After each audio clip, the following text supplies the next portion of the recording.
Hello students, welcome to my YouTube channel Chemistry Buzz. Myself Ashish Bhaskar, Senior Chemistry Faculty of Charti Group of Institution. बच्चों हम लोगों ने कल तक जितना डिस्कस किया था प्रीवियस लेक्चर के अंदर वो आपका पॉइंट मैंने वीडियो लेक्चर्स के अंदर कम्प्लीटली डिस्कस किया है आपका JEE मेंस एंड नीट। आज जो हम लोग पढ़ने वाले हैं ये काफ़ी इम्पोर्टेंट पार्ट है। यहाँ से अगर मैं बात करता हूँ नीट के नेक्स्ट मैं बात कर सकता हूँ बच्चों। यहाँ पे आपका नीट के अलावा अगर मैं बात करूँ तो आपका JEE mains and state level like CET। तो यहाँ पे आपके क्वेश्चन यहाँ से बिल्कुल पूछे जाते हैं और ये बहुत ही इंपॉर्टेंट पॉइंट है आपका कॉलिगेटिव प्रॉपर्टी। तो कॉलिगेटिव प्रॉपर्टी एक्चुअली मैं इस वर्ड को पहले डिफाइन कर देता हूँ तो कॉलिगेटिव प्रॉपर्टी बच्चों एक्चुअली में ग्रीक वर्ड है आपका। तो ग्रीक वर्ड है बट कॉलिगेटिव का मीन क्या है? कॉलिगेटिव का बेटा मीन होता है टुगेदर। कॉलिगेटिव का बेसिक मीन अगर आप देखोगे तो इसका मीन होता है आपका टुगेदर। ठीक है, तो यहाँ पे जो हम कॉलिगेटिव प्रॉपर्टी की बात करेंगे तो ये बेटा जो प्रॉपर्टीज़ होंगी वो कहीं ना कहीं एक्चुअली सॉल्वेंट की प्रॉपर्टी ही होंगी। सॉल्वेंट जब प्योर स्टेट में होगा तो उस केस में ये जो आपकी प्रॉपर्टीज़ हैं किस तरीके से आपकी डिफाइन की जाएंगी।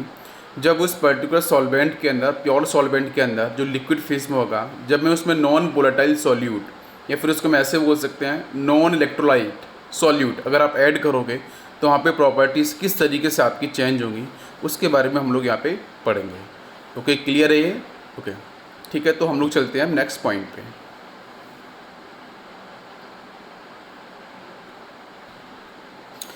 ओके तो बच्चों हम लोग स्टार्ट करते हैं। यहाँ पे स्टेप बाई स्टेप पॉइंट को समझेंगे, आपको बिल्कुल क्लियर समझ में आएगा किस तरीके से इसको अंडरस्टैंड करना है, समझना क्या है, वो सब कुछ आपको क्लियर रहेगा। तो जब हम बात कर रहे हैं कॉलिगेटिव प्रॉपर्टी की तो बेटा कॉलिगेटिव का बेसिक मीन होता है टुगेदर। ठीक है, तो यहाँ पे कुछ आपका जो लिक्विड है बेटा, ये जो मैंने यहाँ पे वाटर मॉलिक्यूल्स लिया है ये आपका सॉल्वेंट है। ठीक है, वाटर मॉलिक्यूल्स आपका यहाँ पे सॉल्वेंट है, ये प्योर स्टेट के अंदर है ना, प्योर सॉल्वेंट है। अब इसकी बेटा कुछ सॉल्वेंट की प्रॉपर्टीज़ हैं, जैसे हम वेपर प्रेशर के बारे में बात करते हैं, जैसे इसकी बॉइलिंग पॉइंट के बारे में बात करेंगे, जैसे इसकी ऑस्मोटिक प्रेशर के बारे में बात करेंगे, जैसे इसका फ्रीजिंग पॉइंट के बारे में बात करेंगे। ठीक है, तो जैसे हम बात करेंगे बेटा boiling point and freezing point. ठीक है, तो बॉइलिंग पॉइंट और फ्रीजिंग पॉइंट बेटा दोनों को रिलेट करने वाले हैं टेम्परेचर के साथ। तो मतलब दोनों के दोनों बेटा एक टेम्परेचर है, कोई फिक्स टेम्परेचर है, क्योंकि आपको पता है कि कोई भी सॉल्वेंट लिक्विड फेज में अगर है तो हर किसी लिक्विड का अपना यूनिक बॉइलिंग पॉइंट रहता है और फ्रीजिंग पॉइंट होता है। जैसे वाटर मॉलिक्यूल्स की बात कर लो तो वाटर मॉलिक्यूल्स का बॉइलिंग पॉइंट होता है 100 डिग्री सेल्सियस। ठीक है, और इसका जो फ्रीजिंग पॉइंट है that will be the 0 degree Celsius. ये तो ऑलरेडी आपको पता है। तो इसी तरीके से हर किसी लिक्विड का अपना यूनिक बॉइलिंग पॉइंट और फ्रीजिंग पॉइंट डिफाइन होता है। तो बॉइलिंग पॉइंट हम कैसे डिफाइन करते हैं, what is definition for the boiling point and what is the definition for freezing point, तो इसको हम डिस्कस करेंगे। And what is the vapour pressure, इसको भी थोड़ा सा मैं रिलेट करना चाहूँगा। तो वेपर प्रेशर को अगर समझेंगे तो बच्चों मान के चलो मैं ये सॉल्वेंट में, इस प्योर सॉल्वेंट में बच्चों में सपोज यहाँ से हीट सप्लाई कर रहा हूँ, यहाँ पे मैं टेम्परेचर बेटा इसको सप्लाई करूँगा इस प्योर सॉल्वेंट को। तो जब मैं यहाँ से टेम्परेचर सप्लाई कर रहा हूँ तो बेटा यहाँ से इस लिक्विड से बेटा क्या होंगे, वेपर्स क्रिएट होंगी। अच्छा एक क्वेश्चन यहाँ से और बनता है कि जैसे जनरली बच्चे सोचते हैं क्या रूम टेम्परेचर पे क्या आपकी वेपर्स क्रिएट होती हैं? बिल्कुल बच्चों आपकी वेपर्स क्रिएट होती है कोई सा भी टेम्परेचर हो, इवन बेटा लिक्विड हो आपका सॉलिड हो। तो बहुत से बच्चे ये भी सोचते हैं क्या सॉलिड से वेपर्स क्रिएट होती हैं? हाँ बिल्कुल क्रिएट होती हैं, बट आप प्रॉपर जो वेपर्स पे जो हम बात करते हैं वहाँ पे बहुत ही निग्लिजिबल आपका होगा जब आपका सॉलिड होगा, but in case of liquid आपको वेपर्स प्रॉपरली आपको दिखाई देती हैं और जहाँ पे आप एक्सपेरिमेंट को डिज़ाइन कर सकते हो। तो इसलिए यहाँ पे हमने लिक्विड को लिया है, लिक्विड के बेस पे हम लोग बात करेंगे। तो कीप इन माइंड कि सॉलिड हो चाहे लिक्विड हो दोनों के अंदर वेपर्स क्रिएट होंगी। तो अब बच्चों मैंने प्रीवियस लेक्चर में डिस्कस किया था वेपर प्रेशर के बारे में। तो यहाँ से देखो वेपर्स क्रिएट हुई बच्चों। अब ये जो आपका बीकर है बेटा वो आपका सील्डेड है, ये पूरी तरीके से क्लोज्ड है, क्लोज्ड बीकर है। तो अब इसमें बेटा क्या होगा कि जो वेपर्स आपकी क्रिएट हो रही हैं तो उसी वेपर्स में से मैंने इक्विलिब्रियम वाला फेज आपको बताया था, अगर आपको याद हो बेटा एवापोरेशन प्रोसेस, जब आप टेम्परेचर सप्लाई करोगे तो भाई आपका एवापोरेशन होगा बेटा इस लिक्विड का सॉल्वेंट का। तो उस केस में जब एवापोरेशन बेटा हो जाएगा तो वेपर्स क्रिएट होंगी। तो वेपर्स का बेटा क्या होगा, कुछ पार्ट ऊपर कंडेंस हो जाएगा बेटा अपर लेयर पे, यहाँ बेटा कंडेंस हो जाएगा, और कंडेंस होने के बाद क्या होगा, इसमें से कुछ पार्ट बेटा क्या होगा, वो बेटा आपका लिक्विड फेज जो बेटा बनेगा अपर सरफेस पे, बेटा वापस से लिक्विड फेज में कन्वर्ट होगा बेटा सॉल्वेंट की। इसका मतलब क्या है कि यहाँ पे रेट ऑफ कंडेंसेशन भी होगा, रेट ऑफ एवापोरेशन भी होगा, लेकिन इनिशियली रेट ऑफ कंडेंसेशन बेटा काफ़ी स्लो होगा, काफ़ी लिटिल बिट अमाउंट में होगा। लेकिन अगर मैं इसको कंपेयर करूँ तो आपको समझ में आएगा कि सपोज आपका बेटा ये जो लिक्विड है, इस लिक्विड का आपका जो वेपराइजेशन होगा, जो वेपराइजेशन बेटा बात करें, सपोज 5 यूनिट का आपका वेपराइजेशन हो रहा है, क्योंकि आपको पता है कि जो बेटा आपका वेपराइजेशन जो यहाँ पे प्रोसेस हो रहा है, एवापोरेशन जो प्रोसेस हो रहा है, ये स्पॉन्टेनियस है। क्योंकि स्पॉन्टेनियस का मतलब क्या है, उसको एक डायरेक्शन चाहिए, है ना, और एक डायरेक्शन मिलने के बाद वो ऑटोमेटिक बेटा प्रोसीड होते रहते हैं। तो वैसे भी ये आपका natural occurring substance, natural occurring आपका प्रोसेस है। तो जितने भी आपके नेचुरल ऑकरिंग प्रोसेस होते हैं वो सब के सब आपके स्पॉन्टेनियस के अंदर आते हैं। क्लियर है? ओके। चाहे वाटर बॉडीज से आप देख सकते हो, आपका जो सी है वहाँ से, या फिर आपकी जितनी वाटर बॉडीज है वहाँ से इवेपोरेशन प्रोसेस कंटिन्यूसली होता है, तो डेफिनेटली स्पॉन्टेनियस प्रोसेस। तो भाई वहाँ से कंडेंस होने के बाद बेटा कुछ पार्ट आपका नीचे बेटा यहाँ पे आना स्टार्ट कर जाएगा। तो स्टार्टिंग बेटा आपका इसकी बेटा कितने बेटा यूनिट्स हैं, 5 यूनिट्स बेटा आपके वेपराइज हुए हैं। तो बेटा यहाँ से कंडेंसेशन बेटा सपोज मान लेते हैं इनिशियली आपका 1 यूनिट होगा, देन फर्दर बेटा आपका 2 यूनिट, देन आपका 3 यूनिट। जैसे बेटा 5 यूनिट के इक्वल पहुँचेगा तो उस केस में क्या होगा कि rate of condensation and rate of evaporation equal हो जाएगा। इसलिए मैंने आपको बोला था कि जो वेपर प्रेशर होता है it is A equilibrium property. ठीक है, it is A equilibrium property. मतलब आप यहाँ पे इस बीकर का शेप साइज कुछ भी चेंज कर दो। अगर मैं बीकर को इस तरीके से डिजाइन कर दूँ बच्चों, या फिर बीकर को आप ऐसे भी डिजाइन कर सकते हो, लाइक अगर मैं बात करूँ तो कुछ इस तरीके से आप डिजाइन कर सकते हो। तो यहाँ बेटा जो भी आपका लिक्विड अवेलेबल है, तो क्वेश्चन क्या है कि क्या बेटा यहाँ पे आपकी जो इवेपोरेशन और कंडेंसेशन की जो हम बात कर रहे हैं वेपर प्रेशर की इक्विलिब्रियम प्रॉपर्टी को डिफाइन कर रहा है, तो क्या बेटा वेपर प्रेशर चेंज होगा शेप और साइज चेंज करने पे?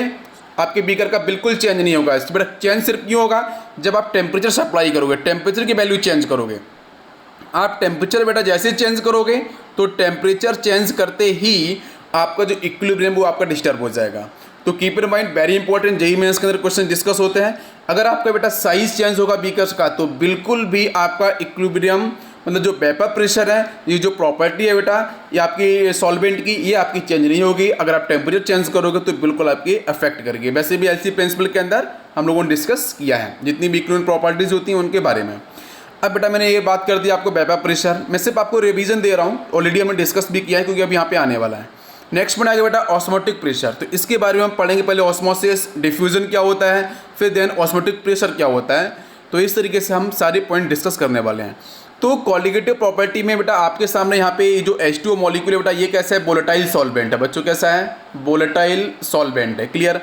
और यहाँ पे जो बेटा मैंने सॉल्यूट लिए हैं, these solute are the non electrolyte solute. Non electrolyte का मतलब क्या है बच्चों, जब इस सॉल्यूट को हम बेटा इसमें डिसॉल्व करेंगे, ये जो बेटा वाटर मॉलिक्यूल बेटा it is a polar in nature, जब बेटा इस पोलर सॉल्वेंट के अंदर जब इसको हम डालेंगे बेटा like urea, like glucose, like sugar, तो उस केस में इनके जो एटम्स हैं, जो मॉलिक्यूल्स हैं बेटा वो बिल्कुल भी डिसोशिएट नहीं होंगे, ना ही डिसोशिएट होंगे ना ही एसोसिएट होंगे। तो उस केस में जब यहाँ पे नहीं डिसोसिएशन नहीं एसोसिएशन होगा, तो जब बिल्कुल बेटा यहाँ पे मॉलिक्यूल्स आपके डिसोशिएट नहीं हो रहे हैं, नहीं एसोसिएट हो रहे हैं, तो उस केस में इनको हम क्या बोलते हैं, नॉन इलेक्ट्रोलाइट सॉल्यूट, या फिर हम बोल सकते हैं कि बेटा ये होंगे नॉन वोलेटाइल सॉल्यूट। तो कीप इन माइंड कि जब बेटा हम कॉलिगेटिव प्रॉपर्टी को डिफाइन करना है तो कंडीशन, पहली कंडीशन आपको समझ में यहाँ पे आनी चाहिए कि आपके सॉल्यूट कैसे होने चाहिए, नॉन वोलेटाइल, और सेकेंड आपका सॉल्वेंट बेटा कैसा होना चाहिए, वोलेटाइल इन नेचर होना चाहिए। तभी आपकी जो बेटा प्रॉपर्टीज इन लिक्विड की like vapour pressure, like boiling point, like osmotic pressure, like freezing point, ये सब की सब बेटा आपकी अफेक्ट होगी, आपकी चेंज होगी। क्लियर है? ओके, तो चलते हैं हम लोग नेक्स्ट पॉइंट पे। नेक्स्ट पॉइंट की बच्चों हम लोग बात करेंगे यहाँ पे कि आपका जो जब हम नॉन वोलेटाइल सॉल्यूट को ऐड कर दे रहे हैं तो बेटा कौन जो हमारी प्रॉपर्टीज़ हैं, है ना, वो प्रॉपर्टीज़ किस तरीके से चेंज होती हैं। तो पहले उसको हम थ्योरेटिकल देख लेते हैं बेटा। तो आपका जो यहाँ पे वेपर प्रेशर होगा बेटा ये आपका ये लोअरिंग होगा, लोअरिंग का मतलब डिक्रीज़ करेगा। Next point elevation in boiling point, मतलब आपका जो बॉइलिंग पॉइंट है वो इंक्रीज़ कर जाएगा। ठीक है। नेक्स्ट बेटा जो प्योर स्टेट में होगा उसके कंपेयर में आपका बॉइलिंग पॉइंट इंक्रीज़ करेगा। नेक्स्ट हम बात करें बेटा सॉल्वेंट की प्रॉपर्टी के बारे में। नेक्स्ट ऑस्मोटिक प्रेशर आपका इंक्रीज़ करेगा जब आप नॉन वोलेटाइल सॉल्यूट को ऐड करोगे बेटा आप वोलेटाइल सॉल्वेंट के अंदर। नॉन वोलेटाइल सॉल्यूट कौन कौन से है, यूरिया हो सकता है, ग्लूकोज हो सकता है, सुक्रोज जैसा है, मैंने आपको डिस्कस किया है अभी एग्जांपल।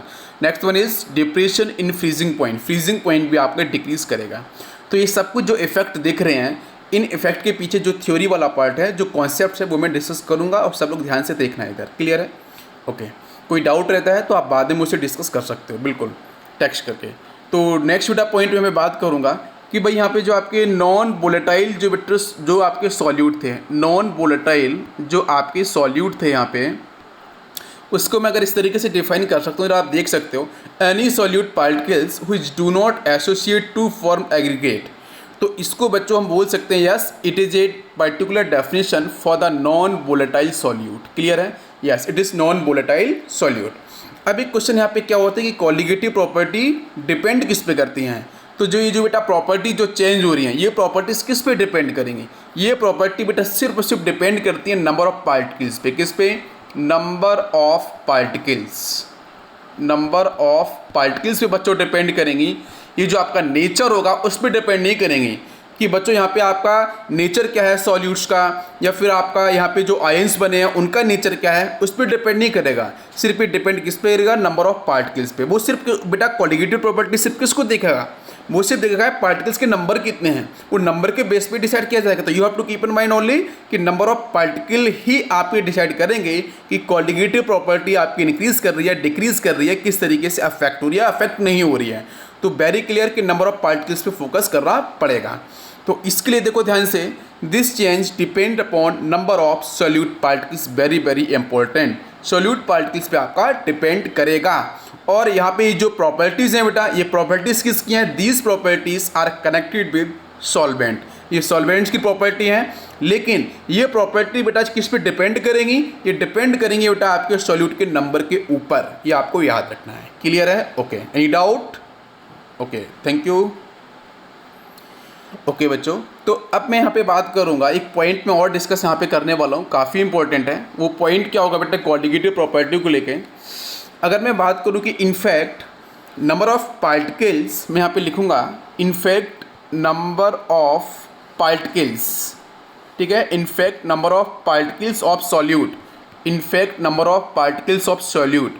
जो बेटा सॉल्यूट के जो पार्टिकल्स हैं, उन्हीं पार्टिकल्स पे ही आपका डिपेंड करेगा जो सॉल्वेंट है उनकी जो प्रॉपर्टीज़ हैं बेटा। First property is vapour pressure, second property is boiling point, and third property is freezing point, and next one is osmotic pressure. ये आपके सॉल्यूट के नंबर ऑफ पार्टिकल्स पे ही डिपेंड करेगा। क्लियर है? ओके। इंक्रीज हो रहा है, डिक्रीज हो रहा है, मैं भी डिस्कस करूँगा, आपको प्रैक्टिकली बिल्कुल समझ में आपको आ जाएगा। क्लियर है? ओके। तो हम बात करेंगे, बिल्कुल जरा ध्यान से देखना बच्चों कि व्हाट इज एक्यूरेट डेफिनेशन इससे क्या होगी, उसको जरा हम देख लेते हैं एक बार। आपको लिखने के लिए आना चाहिए। These are the properties of solution that depend on the number of solute particles in the solution and not the nature of solute particle. It is very important. Nature पे डिपेंड नहीं करेगी बच्चों। क्लियर है कि उस solute का nature कैसा होगा उस पर डिपेंड नहीं करेगी, वो सिर्फ किस पे डिपेंड करेगी बेटा? नंबर्स पे, कि भाई सॉल्यूट के जो पार्टिकल्स जो नंबर है उस नंबर पे ही डिपेंड करेगी। मैंने आपको इतनी बार रिपीट कर दिया, क्लियर समझ में आपको आ रहा है? सिर्फ नंबर पे ही डिपेंड करेगी। ऐसा क्यों? मैं अभी आपको मैथमेटिकली ड्राइव करके बताऊंगा तो आपको समझ में आ जाएगा। क्लियर है? ओके। वाले यहाँ पे कि कॉलिगेटिव जो प्रॉपर्टीज़ हैं उसको हम कुछ उसके एक दो पॉइंट्स है, वो पॉइंट्स हम देखेंगे जरूर यहाँ पे कि एक्चुअली में कॉलिगेटिव प्रॉपर्टी को हम और किस तरीके से यहाँ पे इसका यूज़ करने को मिलता है, उसको कंपेयर कैसे करते हैं, उस चीज़ पे हम बात करेंगे। तो पहला पॉइंट है, it is use to determine the molar mass of non electrolyte solute. तो जो कॉलिगेटिव प्रॉपर्टी बारे में हम पढ़ रहे हैं तो उसके पीछे आप रीज़न तो जान लो भाई कि हम किस लिए पढ़ रहे हैं। तो पहला पॉइंट क्या है कि हम मोलर मास बेटा आइडेंटिफाई कर सकते हैं, डिटरमाइन कर सकते हैं बेटा किनका?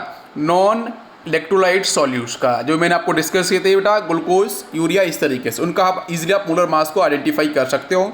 ओके। सेकेंड पॉइंट क्या है कॉलिगेटिव प्रॉपर्टी के लिए? द रिलेशन ड्राइव्ड यूजिंग, जो रिलेशन अभी निकालेंगे बेटा कॉलिगेटिव प्रॉपर्टी के, वो रिलेशन बेटा सिर्फ किसको डिफाइन करेंगे? दे डिफाइन बेटा ओनली डाइल्यूट सॉल्यूशंस को। बेटा किसको? Dilute solution. What is meaning of dilute solution? Dilute solution का मतलब ये है कि जो number of particles of solute, number of particles of solute वो आपके बेटा लिमिटेड अमाउंट में है, लेस अमाउंट में, as compare to number of particles of solvent. Solvent compare में आपके नंबर ऑफ पार्टिकल्स, आपके जो हम बात ऐसे भी कर सकते हैं कि नंबर ऑफ मोल्स के बारे में बोल सकते हो। नंबर ऑफ मोल्स अगर बेटा आपके सॉल्यूट के लेस होंगे एज कंपेयर टू सॉल्वेंट, तो डेफिनेटली बेटा वो सॉल्यूशन कैसा होगा? डाइल्यूट सॉल्यूशंस होगा।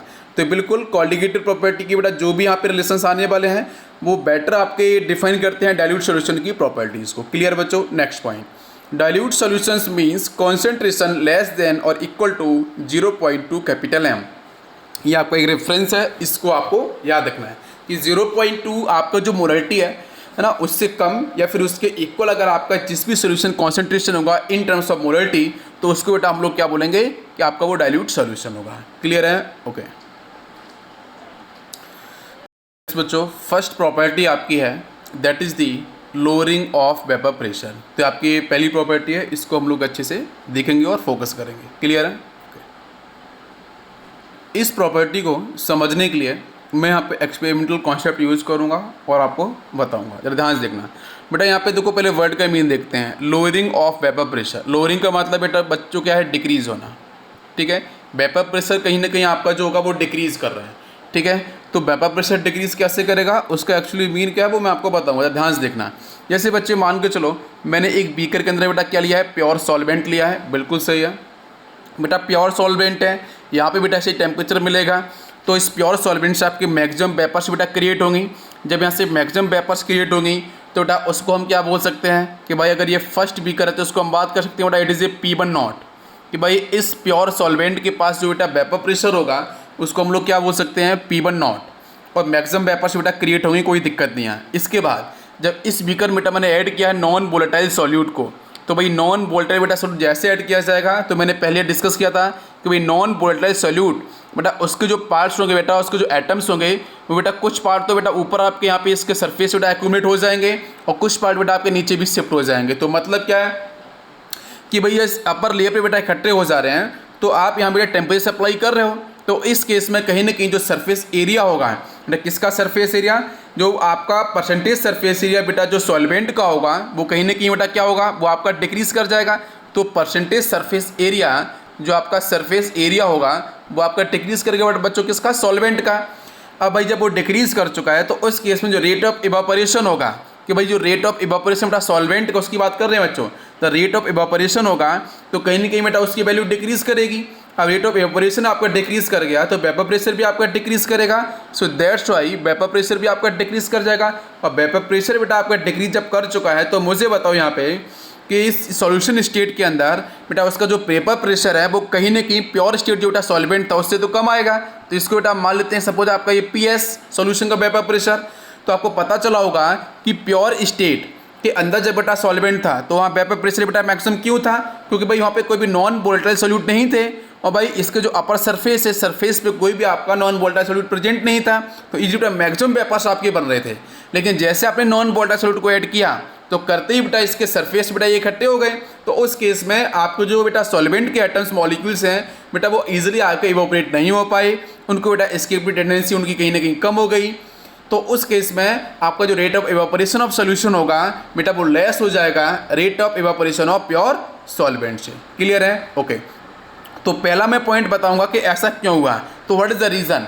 तो फर्स्ट रीज़न बेटा ये है कि भाई वेपर प्रेशर कम इसलिए हुआ because of percentage surface area, कि भाई परसेंटेज सरफेस एरिया बेटा सॉल्वेंट का कम हो गया, और कम हो जैसे बेटा हुआ तो उस केस में आपका जो रेट ऑफ इवापोरेशन है, तो रेट ऑफ इवापोरेशन की वैल्यू भी बच्चों कम हो गई। तो जैसे वो कम हुई तो फाइनली आपका जो वेपर प्रेशर है वो भी आपका डिक्रीज करेगा। It is A first reason. Second reason देखेंगे बच्चों। सेकेंड रीज़न अगर आपको मैं बताऊं तो मैं आपको लेना चाहूँगा काइनेटिक थ्योरी ऑफ गैसेस पे। जब बेटा हम लोग बात करने वाले हैं ग्राम्स लॉ की, तो हम लोग बात करेंगे यहाँ पे ग्राम्स लॉ। तो ग्राम्स लॉ एक्चुअली में क्या बोलता है? ग्राम्स लॉ बेटा जो डिफाइन करते हैं वो इवापोरेशन प्रोसेस के लिए कैसे डिफाइन करते हैं, जरा ध्यान से देखना। ग्राम्स लॉ बेटा ये बोलता है कि आपका जो रेट ऑफ इवापोरेशन है बच्चों, क्या रेट ऑफ इवापोरेशन, तो रेट ऑफ इवापोरेशन बेटा ये इनवर्सली प्रोपोर्शनल होगा बेटा किसके, ये होगा आपका अंडर रूट ऑफ डेंसिटी। मतलब डेंसिटी की बेटा ये इनवर्सली प्रोपोर्शनल होगा। हम बात कर रहे हैं सॉल्यूशन की इवापोरेशन की, तो बेटा rate of evaporation inversely proportional to under root of density. तो कहीं ना कहीं तो बेटा यहाँ पे आपका जो सोल्यूशन वाला केस है बच्चों, इस सोल्यूशन वाले केस के अंदर आप ध्यान से देखो तो आपकी जो डेंसिटी हो रही है बच्चों वो क्या इंक्रीज कर रही है। इन दिस केस, इस केस में आपका जो डेंसिटी है बेटा उसकी वैल्यू इंक्रीज कर रही है। जब डेंसिटी बेटा इंक्रीज कर जा रही है तो भाई डेंसिटी बेटा इनवर्सली प्रोपोर्शनल बेटा किसके, रेट ऑफ इवापोरेशन के, तो ये वैल्यू आपकी ऑटोमेटिक डिक्रीज करेगी। तो दोनों आपको मैंने फैक्टर्स बता दिए, दोनों रीजन आपको मैंने डिस्कस कर दिए हैं। फर्स्ट बेटा रीजन क्या है, percentage surface area. Second reason is Graham's law of the evaporation. तो rate of evaporation inversely proportional to under root of density. तो in case of solution density आपकी इंक्रीज करेगी, तो इंक्रीज करने का मतलब है कि रेट ऑफ इवेपोरेशन की वैल्यू आपकी डिक्रीज करेगी। क्लियर है, समझ में आया होगा? ओके। अब मैं यहाँ पे आपको बता सकता हूँ क्लियर कि आपका ये जो पहला पॉइंट है, दस rate of evaporation of solution less than rate of evaporation of pure solvent, बिल्कुल समझ में आया होगा, वेरी इंपॉर्टेंट। नेक्स्ट पॉइंट, दस vapour pressure of solution decreases, मतलब लेस हो रहा है vapour pressure of pure solvent. दोनों ही पॉइंट क्लियर आपको हो गए होंगे। ओके, चलो बच्चों अब हम चलते हैं नेक्स्ट पॉइंट पे। तो नेक्स्ट पॉइंट में आपका जो मैथमेटिकल एक्सप्रेशन कैसे बनेगा उस पर जरा हम देख लेते हैं। तो भाई आप देखो, जो बेटा प्योर सॉल्वेंट के अंदर बेटा P1 नॉट मैंने बोला था, और बेटा PS क्या है सॉल्यूशन का। वैसे बेटा वेपर प्रेशर प्योर सॉल्वेंट का मैक्सिमम है, तो बेटा बिगर वैल्यूज कौन सी है बेटा, वेपर प्रेशर की, प्योर सॉल्वेंट की। और भाई आपकी बेटा आपकी वैल्यू स्मॉल हो चुकी है, वैल्यू कम हो चुकी है बेटा वेपर प्रेशर बेटा किसकी, सॉल्यूशन की। तो P1 नॉट माइनस जो PS होगा ये डेल्टा P हम लोग बोल सकते हैं। तो डेल्टा P को ही हम क्या बोलते हैं, delta P actually is called lowering of vapour pressure. क्या बोलेंगे बेटा, lowering of vapour pressure, this is called lowering of vapour pressure. Vapour pressure decrease किया इसलिए इसको बोल सकते हैं लोअरिंग ऑफ वेपर प्रेशर। तो देखेंगे बेटा यहाँ पे स्टेटमेंट क्या बनेगा, the difference between vapour pressure of pure solvent and vapour pressure of solvent from solution is called lowering of vapour pressure called delta P। Clear है? ओके। नेक्स्ट पॉइंट बात करेंगे बेटा कि आपका लोअरिंग ऑफ वेपर प्रेशर हो चुका है, तो what is the mean of relative lowering of vapour pressure. तो बेटा इसमें रिलेटिव वर्ड जुड़ा हुआ है, कहीं ना कहीं रिलेटिव का मतलब बेटा क्या है, हम यहाँ पे एक्चुअली रेशियो के बारे में बात करने जा रहे हैं। तो भाई एक्चुअली हम किसी कंपेयर में बात करेंगे, तो यहाँ बेटा हम जो रेशियो के बारे में बात करेंगे बेटा वो हम लोग बात करते हैं प्योर सॉल्वेंट। ठीक है, प्योर जो हमारा सॉल्वेंट था, उस प्योर सॉल्वेंट का जो बेटा आपका वेपर प्रेशर था, उस वेपर प्रेशर के रिस्पेक्ट में हम लोग बात करने वाले, ध्यान से देखना। लोअरिंग ऑफ वेपर प्रेशर बेटा बच्चों क्या है, it is called delta P। तो डेल्टा P को हम रिलेट बेटा करने वाले हैं किसके साथ, प्योर सॉल्वेंट के वेपर प्रेशर के साथ। तो देखेंगे ध्यान से क्या बनेगा स्टेटमेंट यहाँ पे। तो स्टेटमेंट देख सकते हो आप कि the relative lowering of vapour pressure for a given solution is the ratio of lowering of vapour pressure, very important, lowering of vapour pressure delta P बच्चों, क्या delta P, lowering of vapour pressure delta P of solvent from solution to the vapour pressure of pure solvent. What is the pure solvent बेटा, P1 not, अगर आपको याद होगा तो हम लिख सकते हैं बच्चों इस तरीके से, delta P divide by P1 naught is equal to, हम ऐसे लिख सकते हैं इसको। तो यही बेटा क्या है, इसी को हम बोलेंगे RLVP, relative lowering in vapour pressure. तो बात समझ में आई आपको, what is the mean of lowering of vapour pressure, आपको लिखना भी आएगा। ओके, और सेकेंड पॉइंट में आपको एक्सप्लेन भी कर रहा हूँ, what is the mean of RLVP, relative lowering of vapour pressure. Clear है बच्चों? Okay okay. अब बच्चों हम लोग एक नया कॉन्सेप्ट यहाँ पे देखेंगे, ऑलरेडी हम लोगों ने डिस्कस किया जरूर है, लेकिन इसके बारे में मैं यहाँ पे रिलेट करने वाला हूँ बेटा RLVP के साथ। ठीक है, relative lowering and vapour pressure के साथ, जरा ध्यान से देखना। एक्चुअली मैं RLVP के अंदर बेटा मैंने क्या देखा है कि भाई हमारे पास एक बेटा सॉल्वेंट था बेटा, वो बेटा सॉल्वेंट बेटा कैसा था आपका, वोलेटाइल सॉल्वेंट था बच्चों। कैसा था, वोलेटाइल सॉल्वेंट था। आपने उसमें बेटा ऐड किसको किया, नॉन वोलेटाइल सॉल्वेंट को। तो जब बेटा नॉन वोलेटाइल सॉल्वेंट को आपने ऐड किया है, तो उस समय मैं यहाँ पे देखने वाला हूँ कि Rawls law for a solution of non volatile solute. तो रॉल्स लॉ को हम लोग यहाँ पे देखेंगे और उसके हेल्प से यहाँ पे जो RLVP की जो एक्सप्रेशंस हैं वो और किस तरीके से बन सकती हैं, मोल फ्रैक्शंस पे कैसे डिपेंड करेंगी, या some other factor number of solute particles पे कैसे डिपेंड करेंगी, तो हम उस पॉइंट पे चलने वाले हैं। ओके, क्लियर है? चलो अब चलते हैं नेक्स्ट पॉइंट पे। तो नेक्स्ट पॉइंट बच्चों देखो यहाँ पे ध्यान से, मैं यहाँ पे रॉल्स लॉ को फॉलो करूँगा। तो रॉल्स लॉ बेटा क्या बोलता है कि किसी भी सॉल्यूशन के अंदर किसी भी एक कंपोनेंट की अगर आप वेपर प्रेशर की बात करोगे बच्चों, तो वो क्या होगा, लिखा है ना, P of component is equal to बेटा वो मोल फ्रैक्शन बेटा उसके डायरेक्टली प्रोपोर्शनल होगा, और बेटा प्योर स्टेट का बेटा आपका P नॉट कंपोनेंट आपका मल्टीप्लाई हो जाएगा। तो ये तो आपका रॉल्स लॉ को एक्सप्लेन कर रहा है। ओके, इसके बाद यहाँ देखो आप बेटा P1 और P2 की बात की गई है। ठीक है, तो हम मान लेते हैं बेटा हमारे पास ये सॉल्यूशन है। इस सॉल्यूशन के अंदर मैंने यहाँ पे P1 बेटा देखो इस ब्लू कलर से बनाया हुआ है एटम्स को, बेटा P2 मैंने बनाया रेड कलर से, दोनों ही आपको समझ में आने चाहिए। और भाई PS का मतलब क्या बेटा, सॉल्यूशन का। तो भाई P1 क्या है, P1 का मतलब vapour pressure of first component, P2 का मतलब क्या है, vapour pressure of second component, और PS का मतलब है जब दोनों को ऐड कर दोगे तो वेपर प्रेशर ऑफ सॉल्यूशन। तो P1 बेटा हम लिख सकते हैं रॉल्स लॉ के according P1 naught into x1, P2 equal लिखते हैं बेटा P2 नॉट इंटू x2। ये दोनों आपको समझ में आ चुके हैं बेटा, रॉल्स लॉ को फॉलो कर रहे हैं। तो PS इक्वल टू क्या होता है बच्चों, P1 plus P2, first second component का वेपर प्रेशर आप ऐड कर दो। तो ऐड करने पे देखो आपको ये बनेगा बेटा, आपको PS equal to P1 naught into x1 plus P2 naught into x2। अब यहाँ से करना क्या है वो आप देख लो ध्यान से। यहाँ पे हम बात कर रहे हैं बेटा फर्स्ट कंपोनेंट को लेके। तो फर्स्ट कंपोनेंट के रिस्पेक्ट में देखो यहाँ से बेटा x2 आपको पता है, मोल फ्रैक्शन के बारे में पता है आपको, x1 plus x2 equal to आपका 1 होता है। तो यहाँ से हम x2 की जगह बेटा पुट कर सकते हैं 1 माइनस x1। तो यहाँ पर जो आंसर बेटा मिला है वो इन टर्म्स ऑफ x1 मिला है। x1 का मतलब क्या है बेटा, x1 का मतलब कहीं ना कहीं यहाँ पे फर्स्ट कंपोनेंट को रिलेट कर रहा है। और फर्स्ट कंपोनेंट बेटा एक्चुअली में क्या है, ये आपका सॉल्वेंट को डिफाइन कर रहा है बेटा। किसको डिफाइन कर रहा है, सॉल्वेंट का मोल फ्रैक्शन।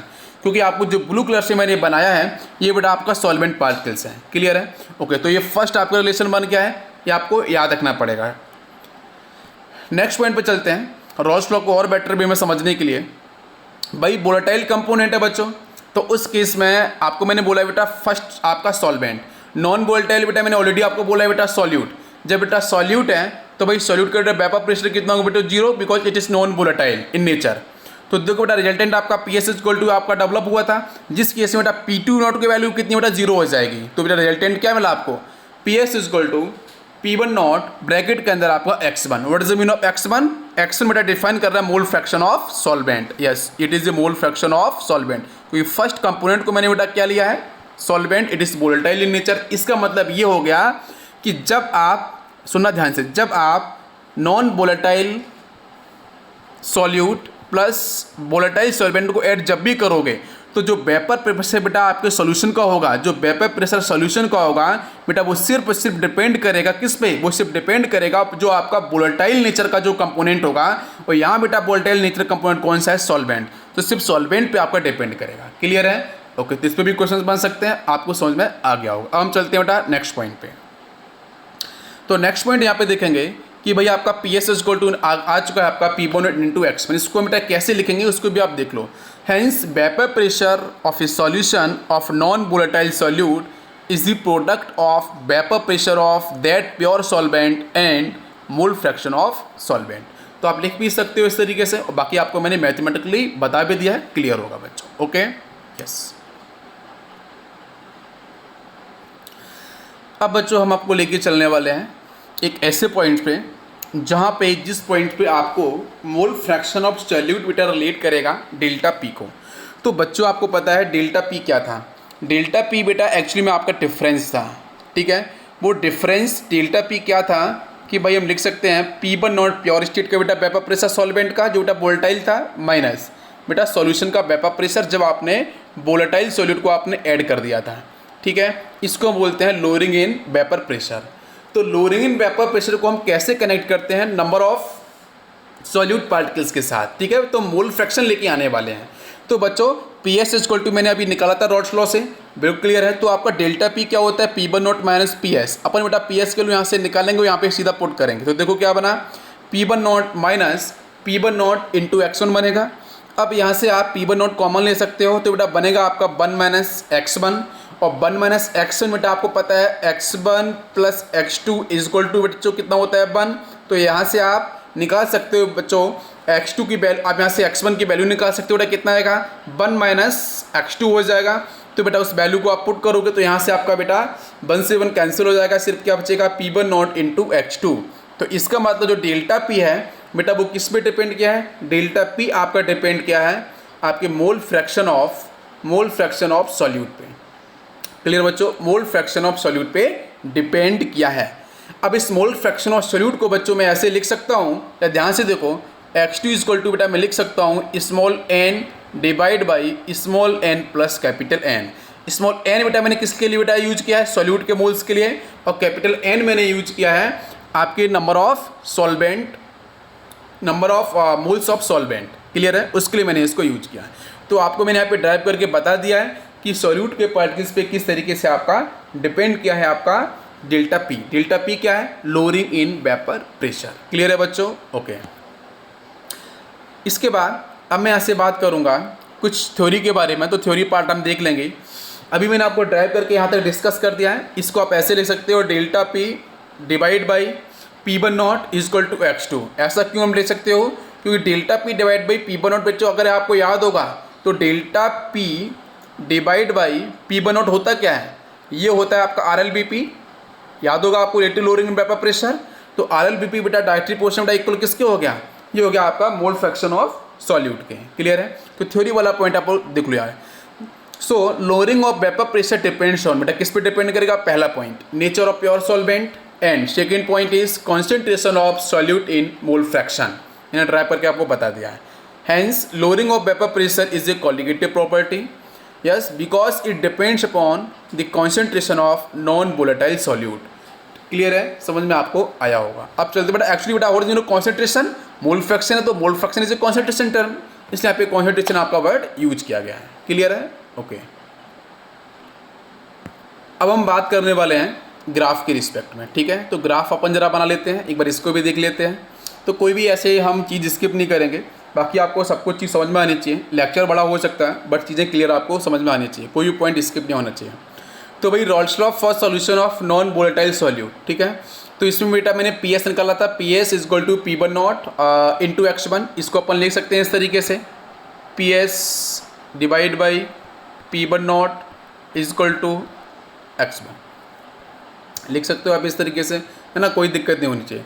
अब जरा ध्यान से देखना है यहाँ पे, मैं यहाँ पे बात करूँगा जो ग्राफ आपका है वेपर प्रेशर ऑफ सॉल्वेंट मैंने लिया बेटा बाई एक्सिस पे, एक्स पे मैंने लिया बेटा मोल फ्रैक्शन ऑफ सॉल्वेंट। ठीक है, तो देखो बेटा यहाँ पे लिया मैंने x1 इज इक्वल टू 0, यहाँ लिया मैंने x1 इज इक्वल टू 1। तो भाई जो आपका सॉल्यूट है बेटा उसका मोल फ्रैक्शन कितना होगा बच्चों? सॉल्यूट का मोल फ्रैक्शन तो बेटा आपका देख सकते हो यहाँ पे ध्यान से, देखा है मैंने x2 लिखा है और यहाँ पे x1 लिखा है लेस देन 1, और आप x1 प्लस x2 बेटा आपका टोटल यहाँ पे कितना होगा? 1 होगा, और x2 है वो नॉट इज इक्वल टू 0 लिखा है, मतलब 0 नहीं है, और जो आपको x1 है वो कहीं ना कहीं आपका 1 से लेस है।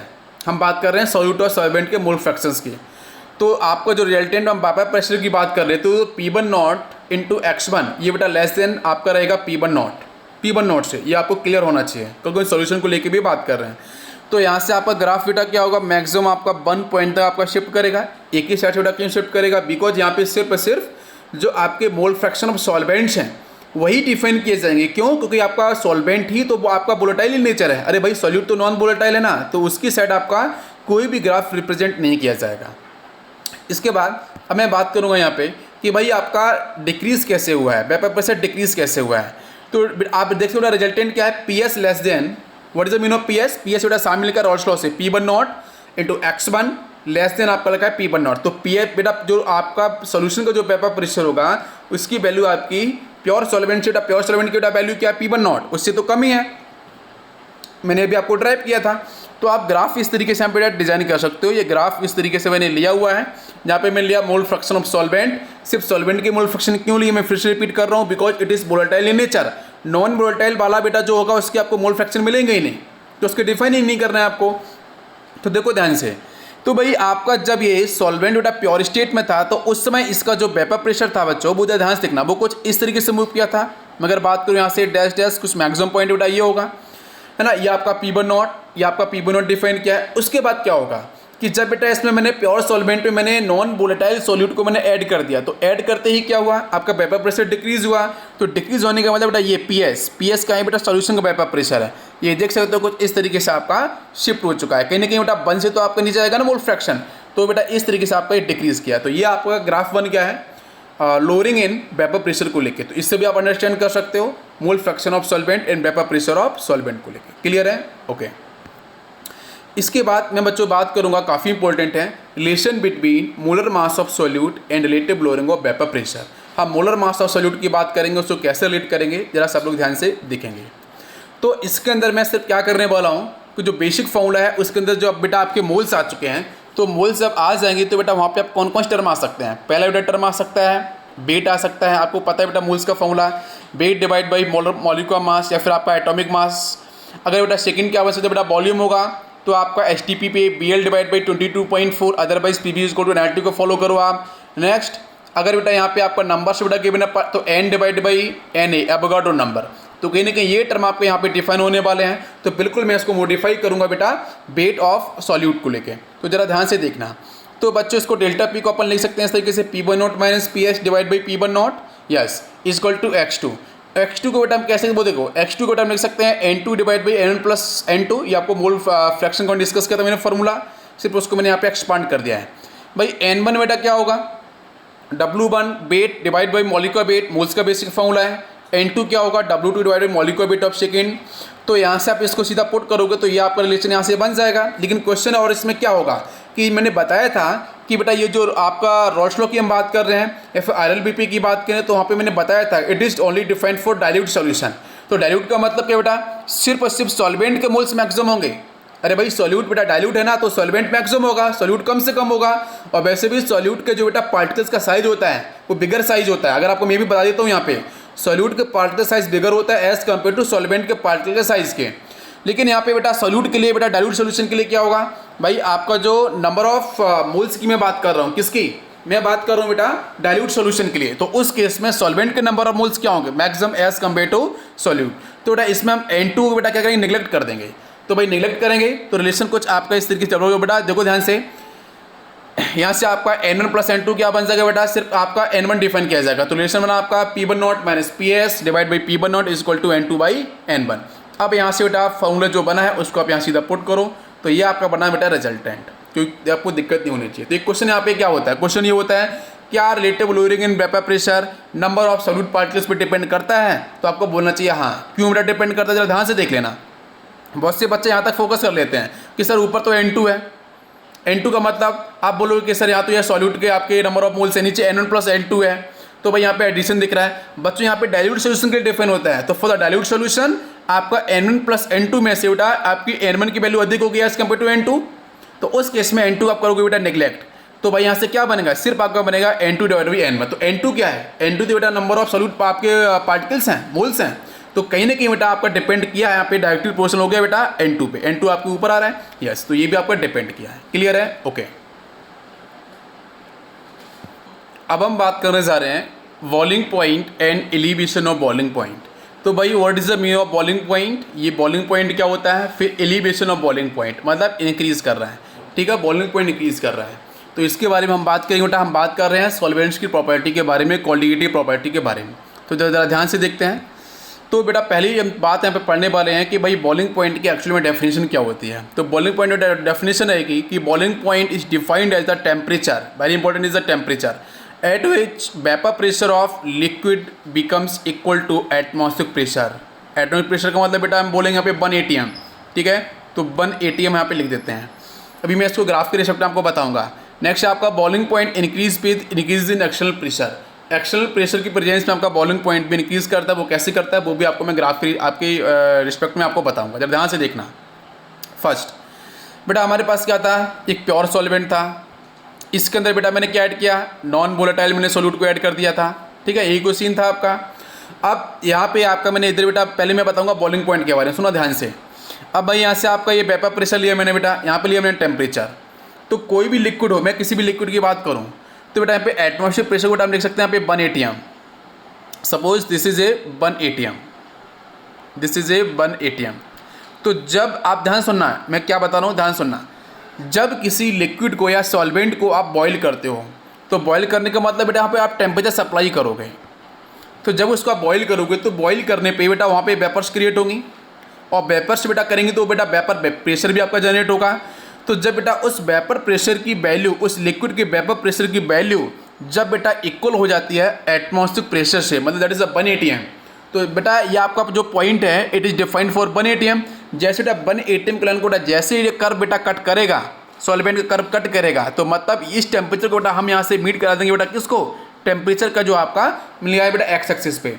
तो भाई ये जो टेम्परेचर बेटा डिफाइन हो रहा है यही क्या है, यही बेटा आपका इस लिक्विड का बॉइलिंग पॉइंट होगा। कोई भी लिक्विड हो, जरूरी नहीं कि बेटा वाटर मॉलिक्यूल से, कोई भी लिक्विड हो सकता है, वो आप इस तरीके से आप डिफाइन कर सकते हो उसका बॉइलिंग पॉइंट। तो what is the boiling point, boiling point is a temperature जिस टेम्परेचर पे आपका vapour pressure of solvent, vapour pressure of liquid that will be equal to the atmospheric pressure. तो जो टेम्परेचर होगा उसी को हम बोलेंगे बेटा बॉइलिंग पॉइंट। क्लियर है। अब मैं बात करूँ यहाँ पे बेटा अपने सॉल्वेंट को लेके, भाई क्वालिटेटिव प्रॉपर्टी की बात कर रहे हैं। तो भाई जब हमारे पास बेटा प्योर सॉल्वेंट था, तो प्योर सॉल्वेंट है तो बेटा हम लोग P1 नॉट यहाँ पे लिख सकते हैं। क्लियर है। तो ये बेटा ये कर्व कुछ इस तरीके से आपका इंक्रीज किया है, और भाई इसका टेम्परेचर बेटा क्या है प्योर का, हम लिख सकते हैं TB नॉट, भाई प्योर ने इसलिए हम TB नॉट लिख सकते हैं। और अब इसके बाद जब बेटा मैं ऐड करूंगा बीकर के अंदर नॉन वोलेटाइल सॉल्यूट, तो बेटा क्या बनेगा, बेटा सॉल्यूट प्लस आपका सॉल्वेंट सॉल्यूशन बन जाएगा। तो भाई सॉल्यूशन बेटा आपका लिक्विड फेज में डिफाइन कर रहा है, तो उस केस में आपका जो ग्राफ होगा वो कैसे जाएगा, तो कहीं ना कहीं बेटा यहाँ पे आपका जो कर्व होगा वो कुछ इस तरीके से मूव करेगा, इसके नीचे से आपका इस तरीके से मूव कर जाएगा। जब यहाँ से मूव करेगा तो भाई इस पॉइंट पे टेम्परेचर बेटा कुछ होगा आपका, उसको मान लेते हैं बेटा सपोज TBS, भाई सॉल्यूशन का आपका यहाँ पे बॉइलिंग पॉइंट होगा। अब इसके बाद ये कर्व आपको यहाँ पे समझ में आया होगा बेटा दोनों का। इसके बाद हम डिफरेंस की बात कर रहे हैं, तो भाई ये तो आपके सॉल्वेंट का है, ये आपका सॉल्यूशन का बेटा कर्व है। तो भाई देखो हम बात करें बेटा टेम्परेचर को लेके, तो यहाँ पे डिफरेंस आ रहा है बेटा, ये जो डिफरेंस आ रहा है दोनों के बीच में, इसको हम लोग डेल्टा TB बोल सकते हैं। क्लियर है। तो बेटा ये आपका P1 नॉट और ये PS बेटा सॉल्यूशन का है, इसको हम लोग डिफरेंस को क्या बोलेंगे, डेल्टा P बोल सकते हैं। डेल्टा P का मतलब चेंज इन प्रेशर की बात हो रही है, तो इसको हम रिजल्टेंट क्या बोल सकते हैं, ध्यान से देखना। On adding a non volatile solute to a volatile solvent the boiling point of solvent increases, this increase is elevation of boiling point. भाई ये आपका प्योर में क्या था बेटा, TB नॉट, सोल्यूशन का बेटा क्या है TB, इंक्रीज किया है, इसका मतलब आपका एलिवेशन ऑफ बॉइलिंग पॉइंट होगा, जो चेंज होगा उसको हम लिख सकते हैं bigger values minus smaller value. Clear है, इस तरीके से इसको हम डिफाइन कर सकते हैं। इसके बाद अब मैं बात करूँगा यहाँ पे कुछ और रिलेशंस की, तो हम बात करेंगे, ध्यान देना।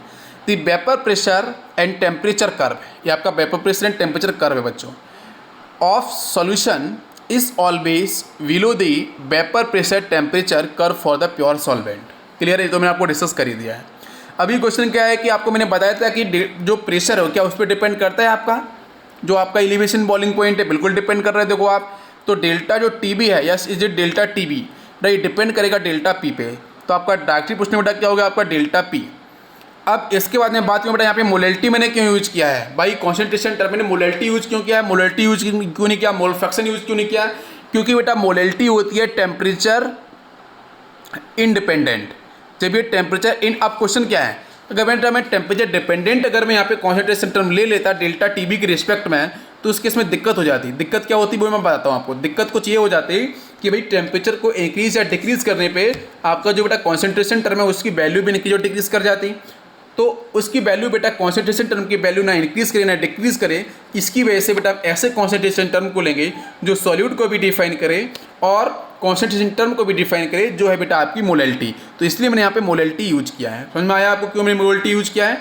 ओके, डेल्टा TB आपका डायरेक्टली पूछने बेटा हो जाएगा आपका small m is the molality. Clear है। ओके, इसके बाद अब बेटा यहाँ से मैं डेल्टा जो आपका डायरेक्टली पोर्शन का बेटा साइन इसको मैं निकालूंगा यहाँ से, तो बेटा कॉन्स्टेंट बेटा KB आ जाए, KB इज द कॉन्स्टेंट, तो इसका बेटा नाम क्या होगा, इसको हम बोलेंगे molar elevation of boiling constant, इसको बेटा आप एवोल्यूस्कोपिक कॉन्स्टेंट भी बोल सकते हो। तो यहाँ से डेल्टा TB इक्वल टू बना KB into small m, but what is the unit of delta TB, तो डेल्टा TB का यूनिट देखो बेटा KB है और आपका स्मॉल m है, तो बेटा केल्विन, और यहाँ पे आपका लिखा है एंड बेटा देखो भाई KB के हम डिफाइन बेटा करेंगे यहाँ पे क्या, इट इज बॉइलिंग पॉइंट का बेटा कांस्टेंट रहेगा, तो आपका केल्विन, एंड यहाँ पे लिखा बेटा स्मॉल m का मतलब बेटा आपका मोलैलिटी से रिलेट करेगा, तो क्या बनेगा आपका देख लो, ये आपका मोलैलिटी बेटा क्या बनेगी, मोल पर केजी आपको पता है, number of moles of solute, molality होता है डिवाइड बाई आपका weight in kg of solvent. Yes, तो यहाँ से हम KB को डिफाइन कर सकते हैं इस तरीके से, देख लो KB इक्वल टू क्या delta TB divide by small m, और KB इक्वल टू बाद बेटा करना है तो क्या बनेगा आपका, यहाँ से मैंने केल्विन केजी पर मोल, तो ये हो गया इसका यूनिट। क्लियर है। ओके, इसके बाद अब मैं बात करूँ यहाँ पे कि भाई यहाँ पे अगर मैं small m equal to 1 put कर देता हूँ, मोलैलिटी इक्वल टू 1 पुट करूँगा, तो बेटा क्या बनेगा, KB equal to delta TB बनेगा। तो इसको हम डिफाइन कर सकते हैं with respect to 1 kg of solvent को लेके, कैसे, hence KB is defined as elevation in boiling point produced when 1 mole of solute is dissolve in 1 kg of solvent. तो आप यहाँ पे KB जो कांस्टेंट है बच्चों और जो आपको डेल्टा TB है जो एलिवेशन बॉइलिंग पॉइंट है, उन दोनों का रिलेट कर सकते हो बेटा। कब रिलेट कर सकते हो, जब आपका जो स्मॉल m है मोलैलिटी है उसको बेटा आपको 1 डिफाइन करना पड़ेगा, और 1 डिफाइन करने का मतलब बेटा वो 1 kg को आपको रिलेट करना पड़ेगा। क्लियर है। ओके, तो ये आपका रिलेशन हो गया, समझ में आया। क्लियर है। Okay, yes, thank you. अब हम बात करेंगे relation between molar mass of solute and elevation of boiling point. तो भाई molar mass of solute and elevation of boiling point, इसकी पहले डिस्कस मैंने किया था बेटा RLBP के अंदर, लिटोलोरिंग वेपर प्रेशर के अंदर, molar mass of solute and elevation of, वहाँ पे मैंने बात की थी बेटा डिप्रेशन। ओके, जो कट करते हैं। ओके बच्चों, अब यहाँ से हम बात करेंगे relation between molar mass of solute and elevation of boiling point. अब यहाँ से जो सेकंड आपका जो पॉइंट है बेटा कॉलिगेटेड प्रॉपर्टी, यहाँ पे आपका बॉइलिंग पॉइंट इंक्रीज किया है। तो जो बॉइलिंग पॉइंट इंक्रीज किया है उसके साथ आपका जो मोलर मास ऑफ सॉल्यूट होगा उस पर कैसे डिपेंड करेगा, उस पर हम लोग चलते हैं मैथमेटिकली। ओके, तो ध्यान से देखना। यहाँ से बेटा delta T B equal to क्या था आपका, K B into small M molality. बेटा मोलेलिटी को अपन लिख सकते हैं N2 डिवाइड बाई W1। अब बेटा ये जो N2, व्हाट इज N2 बताओ मुझे, N2 क्या होगा? मैंने पहले डिस्कस किया, आपको याद रखना पड़ेगा बेटा सॉल्यूट और सॉल्वेंट के बारे में। तो यहाँ से N2 बेटा क्या होगा, हम बात करते हैं number of moles of solute. तो भाई N2 क्या है, number of moles of solute divide by नीचे बेटा सॉल्वेंट का बेटे से W1 लिखा है। 1 और 2 में बात कर रहा हूँ, 1 और फर्स्ट और सेकेंड कंपोनेंट। तो उसी तरीके से आपको वैल्यू लिखना है। ऐसा नहीं कि कहीं भी आपको सॉल्वेंट का दे रखा है नंबर ऑफ मोल्स, उसको पुट कर दो, सॉल्यूट का वेट दे रखा है उसको पुट कर दो, ऐसा नहीं। ये आपको क्लियर वे में आपको पता होना चाहिए। तो डेल्टा टीवी बेटा क्या बनेगा, के बी। आप यहाँ से बेटा number of moles of solute बेटा N2 कैसे लिख सकते हो, N2 लिख दो बेटा W2 divide by molecular weight for the solute divide बेटा W1 इधर रहेगा। तो आप बेटा यहाँ पे आपका क्या बनेगा बेटा, मॉलिक्यूलर वेट को आप बाहर निकालो। बेटा मॉलिक्यूलर वेट क्या है, ये बेटा सॉल्यूट का है। तो मॉलिक्यूलर वेट इक्वल टू क्या बनेगा, के बी इंटू ऊपर बेटा W2 divide by delta T B into आपका W1। और सबके बेटा यूनिट याद रखना है बेटा, W2 बेटा ग्राम, W1 केजी में होना चाहिए, डेल्टा टी बी बेटा केल्विन डिग्री सेल्सियस में, और के बी का यूनिट आपको यहाँ पे डिफाइन किया गया है। और मॉलिक्यूलर वेट आपका यहाँ पे बेटा क्या होना चाहिए, ग्राम पर मोल के अंदर। तो इसको मैं यहाँ पे थ्योरेटिकल देखो क्या है उसको मैं बता देता हूँ। The experimental method of to determine the molecular mass of solute by determining the boiling point of pure solvent and solution is known as concentration is called ebullioscopy। मतलब यहाँ पे हम सीधा सीधा केवी को डिफाइन कर रहे हैं और कुछ भी डिफाइन नहीं कर रहे हैं। ओके, तो ये रिलेशन आपको समझ में आया होगा किस तरीके से मैंने रिलेट किया है। ओके यस बच्चों, अब हम बात करने जा रहे हैं फ्रीजिंग पॉइंट के बारे में बात करेंगे and depression of freezing point. ठीक है, तो इन दोनों के बारे में हम बात करेंगे। जैसे मैंने बॉइलिंग पॉइंट के बारे में बात की थी और एलिवेशन ऑफ बॉइलिंग पॉइंट के बारे में बात की थी। तो what is freezing point, it is very important. तो अपन यहाँ पे ध्यान से देखेंगे। तो बच्चों पहले आपको फ्रीजिंग पॉइंट है उसकी हम डेफिनेशन देख लेते हैं क्या है। तो फ्रीजिंग पॉइंट बेटा मैं आपको बोल सकता हूँ इस तरीके से कि भाई एक आपका टेम्परेचर है, जैसे बॉइलिंग पॉइंट भी टेम्परेचर था, तो फ्रीजिंग पॉइंट हो चाहे बॉइलिंग पॉइंट हो बेटा वो लिक्विड के बेटा टेम्परेचर्स हैं। तो एक यहाँ पे बेटा फ्रीजिंग पॉइंट को हम कैसे बोलेंगे कि फ्रीजिंग पॉइंट को हम ऐसे बोल सकते हैं कि किसी भी लिक्विड का एक टेम्परेचर जिस टेम्परेचर पे vapour pressure of solid, under इसको अंडरलाइन कर लेना है, वेपर प्रेशर ऑफ सॉलिड बेटा इक्वल हो जाए वेपर प्रेशर ऑफ लिक्विड के। मतलब एक ऐसा टेम्परेचर जिस टेम्परेचर पे वेपर प्रेशर ऑफ सॉलिड बेटा, अगर मैं ऐसे बात करूँ कि हाँ आपके पास ये बेटा लिक्विड है, देखो ध्यान से ये लिक्विड है बेटा, ये लिक्विड आपका चेंज हो गया बेटा किसके अंदर, ये बेटा चेंज हो बेटा सॉलिड के अंदर। जब बेटा ये सॉलिड के पार्ट में आपका बेटा सॉलिड के फॉर्म में आपका चेंज हो गया है, तो इसका मतलब बेटा यहाँ पे क्या फ्रीज हुआ है कि नहीं, अरे भाई बताओ। तो इस लिक्विड का बेटा देखो आप, इस लिक्विड का आपका वेपर प्रेशर और इस सॉलिड का वेपर प्रेशर जब बेटा जिस टेम्परेचर पे इक्वल होगा तो उसी टेम्परेचर को हम लोग क्या बोलेंगे, freezing point of that liquid. तो इस लिक्विड का बेटा वही क्या होगा, आपका फ्रीजिंग पॉइंट होगा। क्लियर है, मैं फिर से रिपीट कर देता हूँ कि ये लिक्विड बेटा जब इस सॉलिड स्टेट में चेंज होगा बेटा फ्रीज करेगा। क्लियर है, तो उस केस में आपको कैसे बोलना है कि ऐसा टेम्परेचर जिस टेम्परेचर पे इस सॉलिड का बेटा वेपर प्रेशर बेटा सॉलिड आपके इसी लिक्विड से बना होना चाहिए। ऐसा नहीं कि सॉलिड किसी और लिक्विड का है और आपका यहाँ पे लिक्विड ये जो मैंने दिया ये बेटा कोई और है, दोनों ही सेम होने चाहिए। तो बेटा ये लिक्विड इस सॉलिड बेटा ये लिक्विड है बेटा इस लिक्विड से आपका ये सॉलिड बना है। तो मतलब जब लिक्विड का वेपर प्रेशर और इस सॉलिड का वेपर प्रेशर जिस टेम्परेचर पे इक्वल होगा उसी को हम बोलते हैं freezing point for that liquid. Clear है, ओके। इसके बाद मैं बात करूँगा यहाँ पे ग्राफ के बारे में। तो ग्राफ देखेंगे बेटा, हम फिर से आपको मैं याद दिलाता हूँ बेटा, हमारे पास एक बीकर है, इस बीकर के अंदर बेटा है क्या आपका वोलेटाइल सॉल्वेंट है बेटा, इसमें ऐड किसको किया है, नॉन वोलेटाइल सॉल्यूट को। ठीक है, उसके बारे में बात कर रहे हैं। तो यहाँ से बेटा मैंने फिर से बेटा वेपर प्रेशर मैंने लिया बेटा वाई एक्सिस पे और एक्स पे लिया बेटा टेम्परेचर। तो भाई हमारे पास बेटा पहली स्टेट में क्या बेटा प्योर सॉल्वेंट होगा, तो बेटा it is a liquid solvent, it is in pure state. जब बेटा ये प्योर स्टेट में था, जब यहाँ पे सॉल्यूट आपने ऐड नहीं किया था, उस केस में देखो ध्यान से, उस केस में इस लिक्विड का तो बेटा आपका देखो बॉइलिंग पॉइंट की मैं बात करूँ तो कुछ इस तरीके से डिफाइंड होगा, बट मैं फ्रीजिंग की बात करना चाह रहा हूँ। सपोज बेटा ये लिक्विड बेटा फ्रीज किया है, तो ये फ्रीजिंग पॉइंट ऑब्वियसली बेटा आपका कम रहेगा टेम्परेचर। तो बेटा ये लिक्विड फ्रीज के इसलिए बेटा कर्व आपका इस तरीके से यहाँ पे डिक्रीजिंग कर्व बनेगा और इस पॉइंट पे आके बेटा इसको कट कर रहा है टेम्परेचर को। Yes, this is the delta, this is called TF0। TF0 क्या बेटा प्योर सॉल्वेंट का आपका फ्रीजिंग पॉइंट। तो ये बेटा आपका फ्रीजिंग पॉइंट यहाँ पे क्लियर बेटा हो चुका है आपके प्योर सॉल्वेंट का। इसके बाद जब आपने नॉन वोलेटाइल सॉल्यूट को ऐड किया तो ऐड करने के बाद कर्व कैसा बनेगा, आपने जब ऐड किया तो बेटा बना आपका सॉल्यूशन। तो भाई सॉल्यूशन का जो बेटा कर्व है बेटा ये तो इसका बॉइलिंग पॉइंट डिफाइन करेगा सपोज, लेकिन यहाँ से आपका कुछ इस तरीके से देखो ध्यान से, तो इस पॉइंट देखो, इस पॉइंट पे आपका शिफ्ट कर रहा है। तो कहीं ना कहीं आप ध्यान से देखो बेटा, ये लिक्विड बेटा जब फेज में था तो इस पॉइंट तक आपका मूव किया था भाई, इसका टेम्परेचर ये था आपका, देखो है ना TF0। जब बेटा सोल्यूशन की बात करते हैं बेटा ये TF ने डिफाइन किया है। तो कहीं ना कहीं आपको जो फ्रीजिंग पॉइंट है बेटा जो प्योर सॉल्वेंट का था TF0, उससे आपकी वैल्यू डिक्रीज कर गई है, मतलब फ्रीजिंग पॉइंट आपका डिक्रीज कर चुका है बेटा सॉल्यूशन का। और इसके दोनों के जो बीच की शिफ्ट है इसी को बोलते हैं solid solvent, this is called solid part, it is called freeze. ये बेटा यहाँ से आपका फ्रीज हुआ है, क्लियर है, this is part called freezing. तो भाई यहाँ से आपका जो भी पार्ट है बेटा आपको वो फ्रीज पार्ट को डिफाइन करेगा, क्लियर है, ओके। अब देखो ध्यान से, तो भाई ये तो प्योर स्टेट का है, ये बेटा सोल्यूशन का है आपका। तो भाई डिफरेंस क्या होगा, डेल्टा TF। भाई प्रेशर की बात कर लो तो आपका डेल्टा P होगा। तो हम बेटा यहाँ पे क्या बनेगा, देखो थ्योरी का point, on adding a non volatile solute to a volatile solvent the freezing point of solvent decreases. बिल्कुल डिक्रीज किया है, देखो आप डिक्रीज किया है।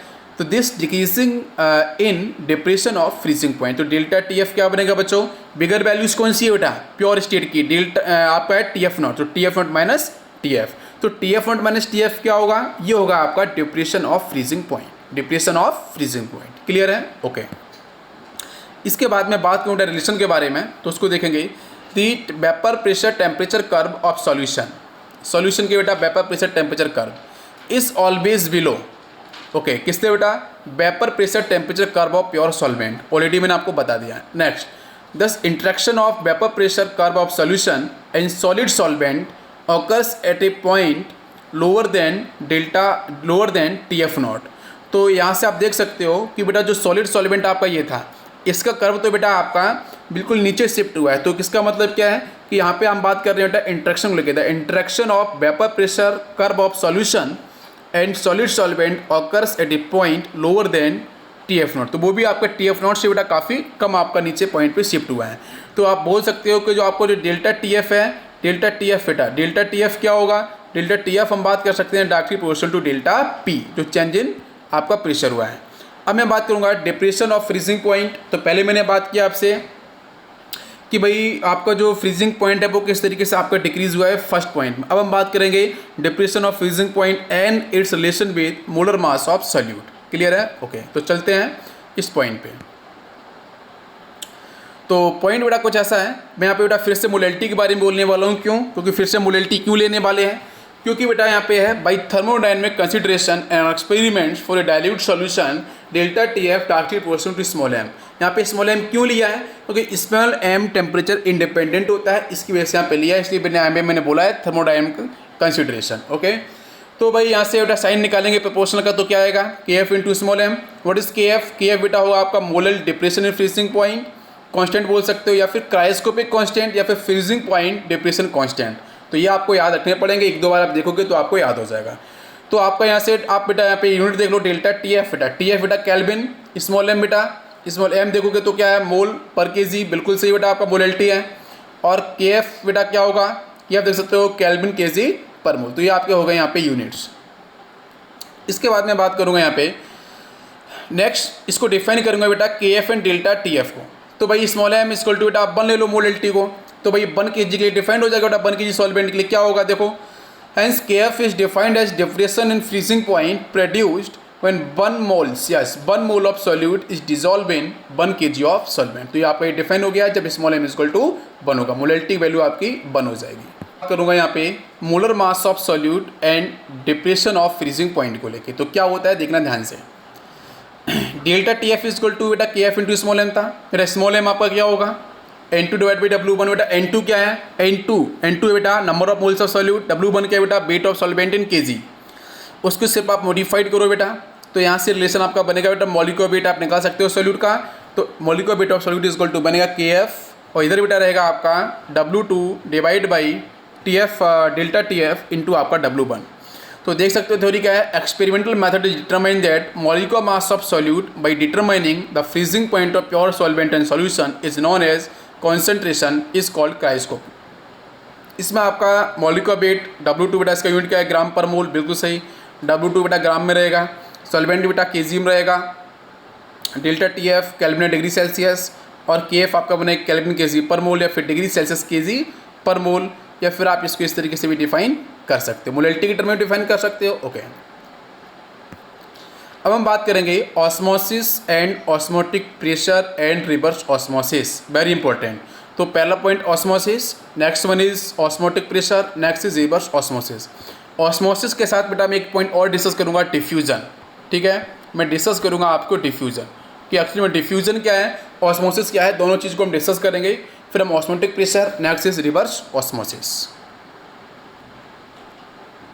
ओके बच्चों, तो अब हम बात करेंगे पहले डिफ्यूज़न के बारे में। ठीक है, तो डिफ्यूज़न एक्चुअली में क्या है उसको हम पहले बताएंगे।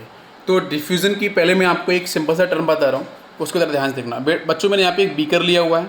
ठीक है, इस बीकर के अंदर मैंने कुछ इस तरीके से इसको डिवाइड किया है कि बीच में जो बेटा मैंने लगाई, it is A membrane, it is simple membrane. ठीक है, यहाँ पे मैंने सिर्फ एक पर्टिकुलर मैंने एक मेम्ब्रेन लगा दिया है। बेटा ये जो मेम्ब्रेन है बेटा, इसमें जो होल्स आपको दिख रहे होंगे, ये जो होल्स दिख रहे हैं, ये होल्स बेटा कुछ इस तरीके से हैं कि यहाँ से सॉल्यूट और सॉल्वेंट दोनों के ही पार्टिकल इजीली आपके मूव कर जाएंगे। SPM नहीं है, सेमी परमेबल मेम्ब्रेन नहीं है, याद रखना। ये एक मेम्ब्रेन है जिस मेम्ब्रेन के थ्रू आपके सॉल्यूट और सॉल्वेंट दोनों के पार्टिकल्स ईजी आपके मूव कर सकते हैं। अब यहाँ पे मैंने बेटा कंसीडर किया है कि आपका जो C2 ग्रेटर देन आपका C1 ग्रेटर देन C2 है, मतलब आपका C1 का कॉन्सेंट्रेशन अधिक है आपके C2 से। तो भाई जिसका कॉन्सेंट्रेशन अधिक होता है मतलब वहाँ पे आपका सॉल्यूट के पार्टिकल्स मैक्सिमम होंगे। और वैसे भी कॉन्सेंट्रेशन टर्म बेटा किसको दिया गया है, कॉन्सेंट्रेशन टर्म डिफाइन करने के लिए आपको दिया गया है बेटा सॉल्यूट। क्लियर है, सॉल्यूट। तो जब भी कभी बेटा कॉन्सेंट्रेशन टर्म आप पढ़ते हो तो कॉन्सेंट्रेशन टर्म बेटा वो आपको रिलेट करने के लिए आपको सॉल्यूट दिया गया है, सॉल्वेंट नहीं दिया गया है, ये आपको याद रखना है।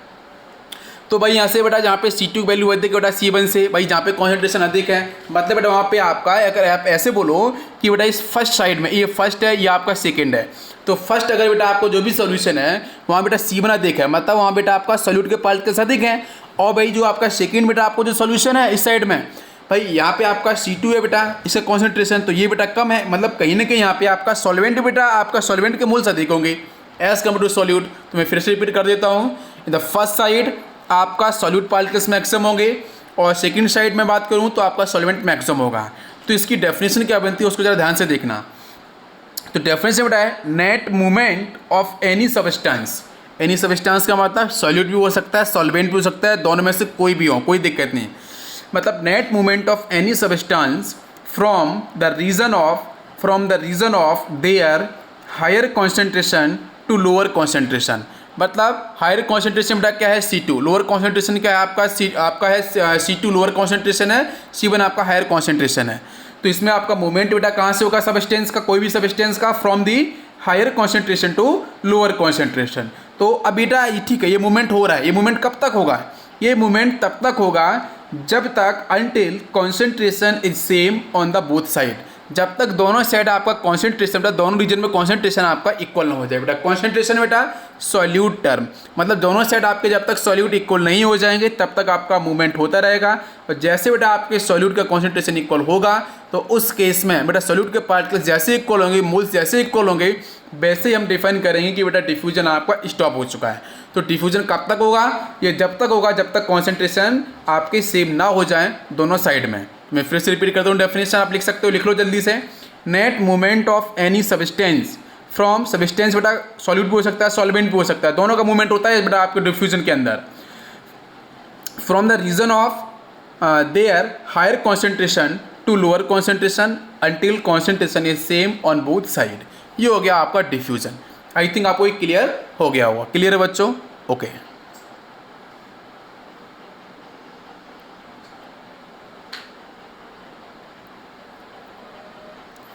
यस बच्चों, अब हम लोग फोकस करेंगे ऑस्मोसिस पे। तो व्हाट इज ऑस्मोसिस? ऑस्मोसिस समझने के लिए बेटा मैंने फिर से यहाँ पे एक इस तरीके से एक बीकर लिया है। इस बीकर को बेटा मैंने सेपरेट किया है एक SPM से, सेमी परमेबल मेम्ब्रेन से किया है। इसका अगर एग्जाम्पल आप देखोगे तो बेटा हम बात करते हैं आर्टिफिशियल SPM की, that is copper ferrocyanide Cu2 FeCN6, या फिर आप सेलुलोज वगैरह का यूज़ करते हैं, सेलोफोन्स वगैरह, है ना। तो वो आपके आर्टिफिशियल SPM को डिफाइन करते हैं। तो बाकी आप यहाँ पे नेचुरल SPM का भी यूज़ कर सकते हो, है ना। तो अब यहाँ पे जो बेटा SPM यूज की जाएगी उसके रिस्पेक्ट में हम बात करेंगे। अब सुनना ध्यान से, SPM जब बेटा यहाँ पे यूज़ करेंगे तो यहाँ पे आपके SPM के अंदर बेटा जो आपके होल्स होते हैं बहुत ही स्मॉल साइज़ के होल्स होते हैं। जब वो स्मॉल साइज़ के होल्स हैं तो इसमें से बिगर साइज़ के एटम्स इजीली मूव नहीं कर सकते हैं। अब आपको पता होना चाहिए कि सॉल्यूट और सॉल्वेंट में बेटा बिगर साइज किसका होता है, सॉल्यूट के पार्टिकल्स का होता है एज कम्पेयर टू सॉल्वेंट। तो इसका मतलब बेटा यहाँ से SPM से सॉल्यूट के पार्टिकल्स नहीं जा पाएंगे, ये आपको पता होना चाहिए, ठीक है। ये बुक्स में नहीं लिखा हुआ है।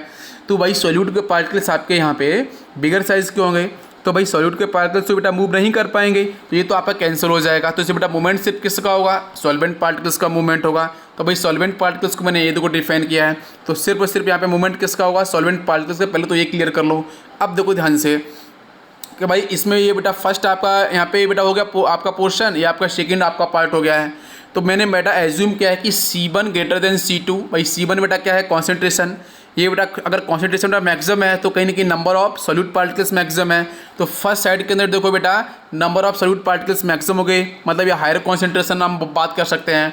और सेकेंड साइड देखो बेटा C2 कम है बेटा C1 से, मतलब यहाँ पे बेटा सॉल्वेंट के पार्टिकल्स अधिक होंगे, तो मतलब बेटा डाइल्यूट होगा, इसलिए बेटा हम लिख सकते हैं लोअर कॉन्सेंट्रेशन, ठीक है। अब यहाँ पे बेटा सॉल्यूट का मूवमेंट तो होगा नहीं, तो सिर्फ मूवमेंट किसका होगा, मूवमेंट सिर्फ और सिर्फ होगा यहाँ पे SPM के थ्रू। भाई SPM का मतलब क्या है, सेमी परमेबल मेम्ब्रेन। सेमी का मतलब बेटा, सेमी को आप दो तरीके से पढ़ सकते हो, सेमी सॉलिड्स, और परमेबल का मतलब बेटा परमिशन देना। एक ऐसा गेट, ये गेट के तरीके से आप मान सकते हो, एक ऐसा गेट जो आपके कुछ पर्टिकुलर पार्टिकल्स को अलाउ कर रहा है मूव करने के लिए, क्लियर है। अब वहाँ से बेटा यहाँ पे बेटा सिर्फ किसका मूवमेंट बेटा होगा, सॉल्वेंट पार्टिकल्स का। क्यों बेटा, बिकॉज ऑफ स्मॉलर साइज। तो भाई यहाँ से आपका सिर्फ मूवमेंट होगा बेटा सॉल्वेंट पार्टिकल्स का from lower concentration to higher concentration, clear है। और इसी को हम लोग बोलते हैं, this process is called osmosis. तो भाई डिफ्यूजन में क्या था, दोनों साइड से मूवमेंट हो रहा था किसी भी पार्टिकल्स का, और कब तक हो रहा था कि जब तक कॉन्सेंट्रेशन बेटा आपका सेम ना हो जाए, मतलब नंबर ऑफ सॉल्यूट पार्टिकल्स आपके सेम ना हो जाए। और भाई ऑस्मोसिस क्या है, ऑस्मोसिस के अंदर सिर्फ और सिर्फ बेटा आपका मूवमेंट होगा सॉल्वेंट पार्टिकल्स का, और कहाँ से होगा, लोअर कॉन्सेंट्रेशन से हायर कॉन्सेंट्रेशन की तरफ, मतलब जहाँ पे सॉल्वेंट पार्टिकल्स अधिक होंगे और जहाँ पे सॉल्वेंट पार्टिकल्स कम होंगे। तो आपका लोअर कॉन्सेंट्रेशन से हायर कॉन्सेंट्रेशन की साइड में आपका मूवमेंट होगा सॉल्वेंट पार्टिकल्स का, this is called osmosis, clear है। Okay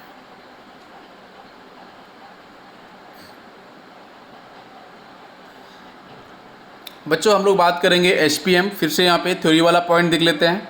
SPM is one which allows solvent molecules but not the solute molecules to pass through it.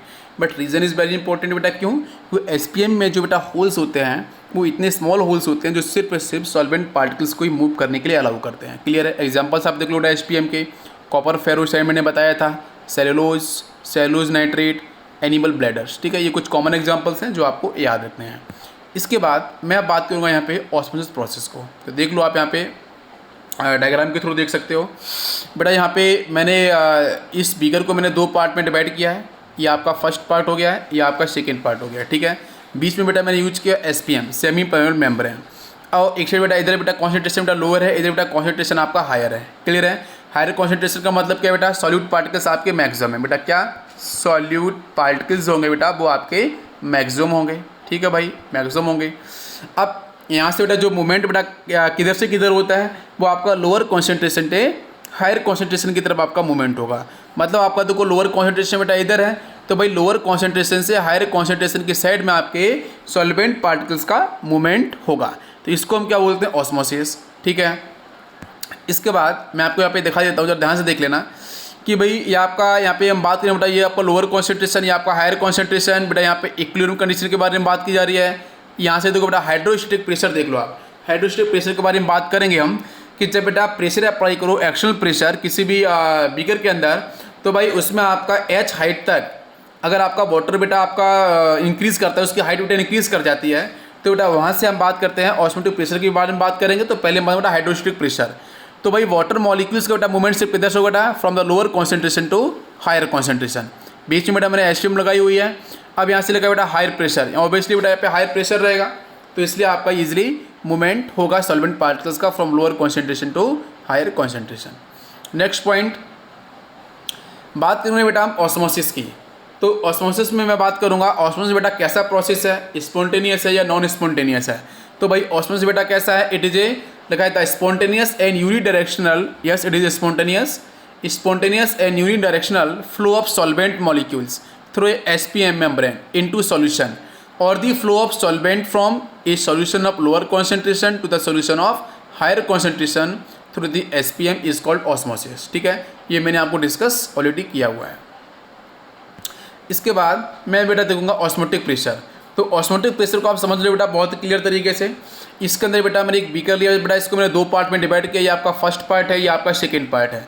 Osmotic pressure का पहले mean समझ लो है क्या। ऑस्मोटिक प्रेशर के अंदर बेटा हम क्या देखते हैं कि भाई यहाँ पे एक बेटा प्रेशर है, तो जो प्रेशर है वो एक्चुअली बेटा वो एक्स्ट्रा प्रेशर, हम बोल सकते हैं कि osmotic pressure is the extra pressure. ठीक है, एक्स्ट्रा प्रेशर, ये आपका एक्स्ट्रा प्रेशर है जो बेटा अप्लाई किया जाएगा बेटा किधर, सोल्यूशन की साइड में। बेटा किधर, सोल्यूशन की साइड में आपका अप्लाई किया जाएगा। तो भाई बेटा सोल्यूशन बेटा किधर, बेटा हायर कॉन्सेंट्रेशन की साइड में। तो हायर कॉन्सेंट्रेशन की साइड में आप बेटा एक्सटर्नल प्रेशर को, एक्स्ट्रा प्रेशर को अप्लाई कर रहे हो। बेटा क्यों अप्लाई करोगे उसको देखो पहले कि भाई मैं सपोज एक्स्ट्रा प्रेशर अप्लाई नहीं कर रहा हूँ, तो भाई ऑस्मोसिस प्रेशर बेटा आपका ऑस्मोसिस है वो आपका होता रहेगा, भाई ऑस्मोसिस आपका मूवमेंट होता रहेगा। क्लियर है, लोअर कॉन्सेंट्रेशन से हायर कॉन्सेंट्रेशन की साइड में। लेकिन जैसे बेटा आप एक्सटर्नल प्रेशर बेटा आप अप्लाई करोगे तो करते ही क्या होगा कि बेटा ये जो ऑस्मोसिस बेटा वो क्या स्टॉप हो जाएगा, ऑस्मोसिस आपका स्टॉप हो जाएगा। तो भाई ऑस्मोसिस आपका स्टॉप हो जाएगा, तो जब बेटा जिस प्रेशर से ऑस्मोसिस प्रोसेस आपका स्टॉप हुआ है इसी को हम लोग बोलते हैं ऑस्मोटिक प्रेशर। तो व्हाट इज ऑस्मोटिक प्रेशर, सुनो ध्यान से, the net movement of solvent, very important, the net movement of solvent particles or molecules from solvent to solution side can be stopped by the applying extra pressure।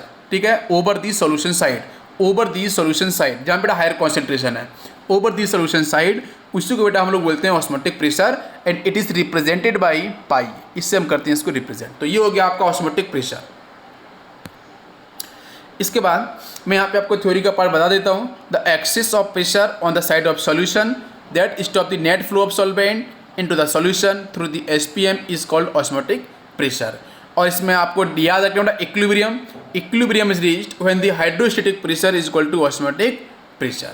जैसे बेटा stop हो जाएगा वैसे आपका movement भी स्टॉप हो जाएगा। Clear है बच्चों, ओके।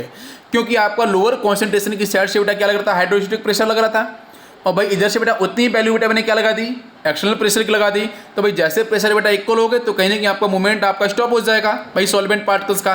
तो भाई क्या बेटा इक्विलिब्रियम स्टेट आपकी पहुंच चुकी है। क्लियर है, तो ऑस्मोटिक प्रेशर आपको इक्विलिब्रियम प्रॉपर्टी या इक्विलिब्रियम स्टेट को भी डिफाइन करता है।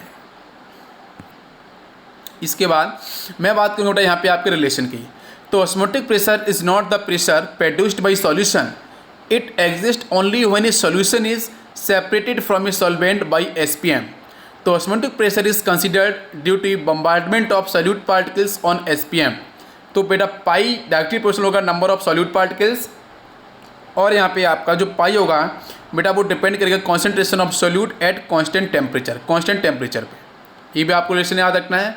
Next point, what is reverse osmosis. Reverse osmosis आपका क्या होगा उसको हम देख लेते हैं। तो रिवर्स ऑस्मोसिस अगर मैं बताऊँ तो बहुत ही सिंपल सा कॉन्सेप्ट है। आपको यहाँ पे जो प्रेशर अप्लाई करना है वो प्रेशर किस तरीके से अप्लाई करना है उसके बारे में बात करूँगा अभी, ओके। बात करेंगे रिवर्स ऑस्मोसिस की। तो रिवर्स ऑस्मोसिस को हम देखेंगे तो रिवर्स ऑस्मोसिस एक्चुअली में आपने देखा होगा जो कैंट रहता है उसका आपका ऐड रहता है, उसमें हम बात करते हैं RO वाटर के बारे में, आपको पता होगा ऑलरेडी रिवर्स ऑस्मोसिस इसका मीन होता है। तो एक्चुअली में ये जो रिवर्स ऑस्मोसिस है बेटा आपका, मैं फिर से रिपीट करता हूँ, ऑस्मोसिस आपका स्पॉन्टेनियस प्रोसेस है, very important, but reverse osmosis is the non spontaneous. लिख लेना, नोट कर लेना, reverse osmosis is the non spontaneous process. Non spontaneous का मतलब क्या बेटा, एक्सटर्नल एजेंट की यहाँ पे आपको हेल्प पड़ेगी। क्लियर है, तो जहाँ पे एक्सटर्नल एजेंट की आपको हेल्प पड़ेगी, ठीक है, तो उस प्रोसेस के अंदर हम बात करते हैं नॉन स्पॉन्टेनियस प्रोसेस की। स्पॉन्टेनियस एंड नॉन स्पॉन्टेनियस के बारे में मैंने आपको डिस्कस किया था थर्मोकेमिस्ट्री के अंदर और थर्मोडायनेमिक्स के अंदर। तो वहाँ पे मैंने स्पॉन्टेनियस के बारे में पूरा आपको क्लियर किया था, आपको याद होगा। तो भाई ये आपको जो बेटा पहले आप एक पॉइंट देख लो कि reverse osmosis is the non spontaneous process. अब क्या होगा बेटा, मैंने फिर से एक भी कर लिया है, बीच में मैंने SPM लगा दिए, बेटा लोअर कॉन्सेंट्रेशन है, यहाँ पे आपका हायर कॉन्सेंट्रेशन है, मतलब बेटा ये आपका सोल्यूशन साइड है। हायर कॉन्सेंट्रेशन का मतलब बच्चों सोल्यूशन साइड, ठीक है, this is the solution side, ये आपका सॉल्यूशन साइड है। अब होगा क्या कि बच्चों मुझे प्रोसेस जो ऑस्मोसिस हो रहा था उसके मुझे अगेंस्ट काम करना है, उसको रिवर्स करना है। तो रिवर्स करने का मतलब क्या है, अभी बेटा जो ऑस्मोसिस क्या था कि लोअर कॉन्सेंट्रेशन से हायर कॉन्सेंट्रेशन की साइड में आपकी सॉल्वेंट पार्टिकल्स का मूवमेंट हो रहा था, ये क्लियर है आपको। तो रिवर्स ऑस्मोसिस का मतलब क्या होगा कि भाई आपका प्रोसेस उल्टा हो जाए। तो उल्टा बेटा होने का मतलब क्या है कि जब हायर कॉन्सेंट्रेशन से लोअर कॉन्सेंट्रेशन की साइड में सॉल्वेंट पार्टिकल्स का मूवमेंट हो जाए या फिर प्योर सॉल्वेंट का मूवमेंट हो जाए तो उसको हम बोलेंगे रिवर्स ऑस्मोसिस। बट ये होगा कैसे वो आप बताओ। ये होने के लिए आपको मैं बोलूँगा बेटा PATM plus pi, it is osmotic pressure. PATM plus pi, इसको बोल सकते हैं एक्सटर्नल मैकेनिकल प्रेशर। ये आपको इतना प्रेशर बेटा, आपको इससे अधिक प्रेशर आपको अप्लाई करना पड़ेगा।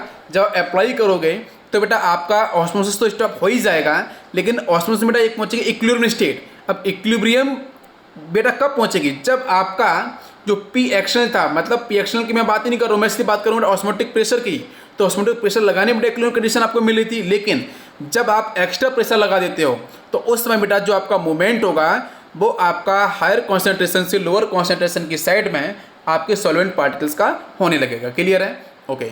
तो आपका अगर मैं बेसिक एग्जांपल बात करूं तो बेसिक एग्जांपल अगर मैं बात इस तरीके से कर सकता हूं, जैसे अगर मैं सी वाटर की बात करता हूं तो बहुत से कंट्रीज़ के अंदर हम डीसैलिनेशन करते हैं। तो डीसैलिनेशन में क्या है बेटा, जो सी वाटर है उसको हम ड्रिंकिंग वाटर में कन्वर्ट करते हैं। तो उस केस में क्या करते हैं बेटा, हम HPM का इस तरीके से यूज़ करते हैं। सपोज मान के चलो आपने इधर बेटा आपने सी वाटर लिया है, it is a higher concentration, ठीक है। इधर बेटा आपका नॉर्मल वाटर है, ठीक।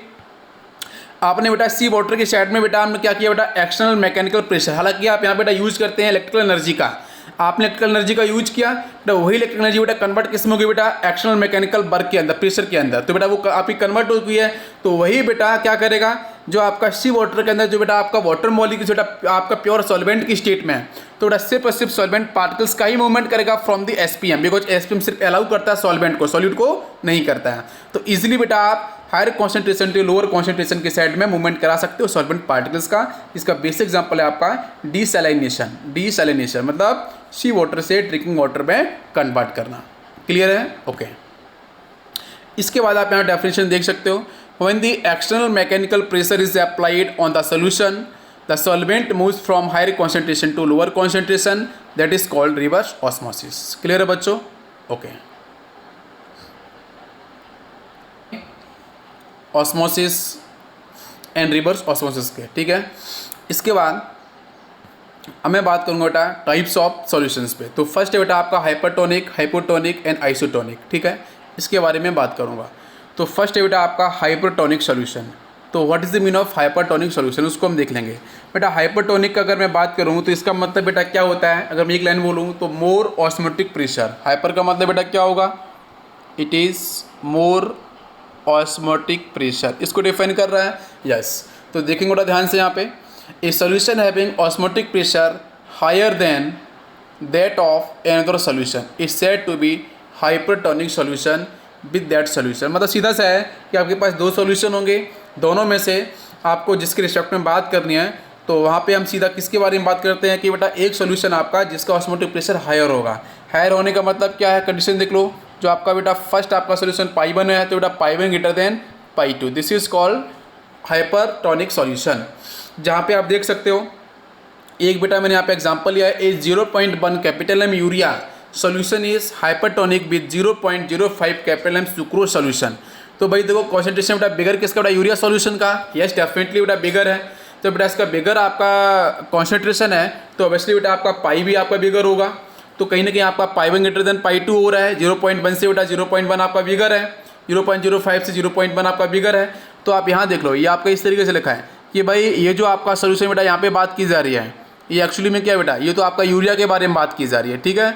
और इसमें ये जो बेटा सोल्यूशन है फिल किया है, ये बेटा आपको यहाँ से अगर मैं बात करूँ तो ये बेटा आपके इसमें सोल्यूशन जो फिल किया है वो आपका सोल्यूशन में देखो तो यहाँ पे एक सेल लिया, this is the hypotonic cell, ये आपकी हाइपोटोनिक सेल लिया है। अब बेटा सोल्यूशन बेटा बाहर देखो कैसे बेटा हाइपरटोनिक का, तो कहीं ना कहीं बेटा मूवमेंट कहाँ से कहाँ होगा, मूवमेंट की अगर आप बात करोगे तो लोअर कॉन्सेंट्रेशन से हायर कॉन्सेंट्रेशन आपका मूवमेंट हो जाएगा।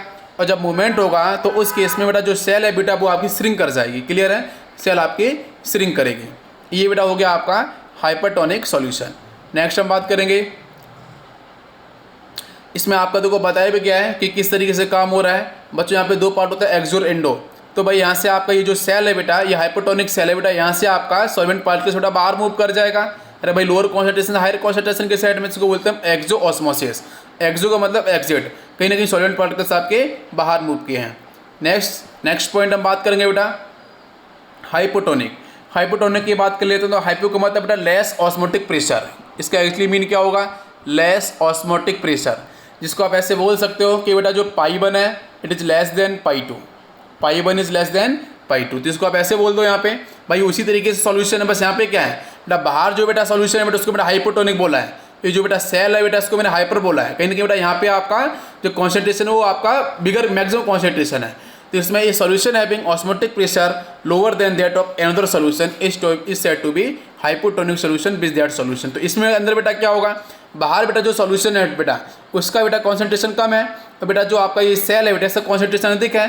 तो लोअर कॉन्सेंट्रेशन से हायर कॉन्सेंट्रेशन के साइड में सॉल्वेंट पार्टिकल्स का मूवमेंट होगा, तो सेल बेटा जो होगी बेटा यहाँ पे आपकी स्वेल कर जाएगी। क्लियर है? तो स्वेल आपकी जो होगी बेटा वो स्वेल कर जाएगी। इसका मतलब बेटा this is called hypotonic solution.